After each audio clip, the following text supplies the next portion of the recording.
it is definitely the dominant strain as detected by the UW Clinical Virology Lab and by and in King County.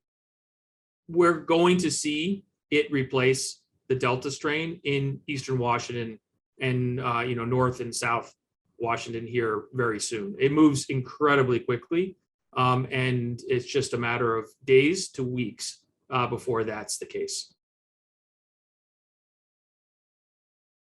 Particularly, healthy folks, the combination of being vaccinated and boosted probably means you're looking at something like, maybe a bad cold, right? Some much more mild symptoms that don't require you to go to the emergency department, even go to the clinic, right?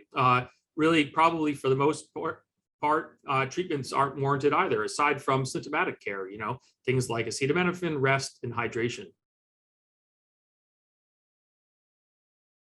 I don't want this to happen to anyone. I know how hard this is for everyone. The second holiday season with this going on almost feels intolerable. I get it. But yes, as someone who's been dealing with this, as someone who sees patients with this, as someone who's been working very hard for 2 years now to prevent new cases, if that happened to me, I would stay home. If my antigen test was positive, even if I had no symptoms, I would assume that that test is correct, given how much COVID there is out there. I'm sticking with the same tried and true stuff. I'm sticking with my pod, no big gatherings. Everyone I'm working with and hanging out with is vaccinated. And in some of those places where there might be someone who's not vaccinated, we're trying to keep them safe. I don't use cloth masks. I have not used cloth masks for months.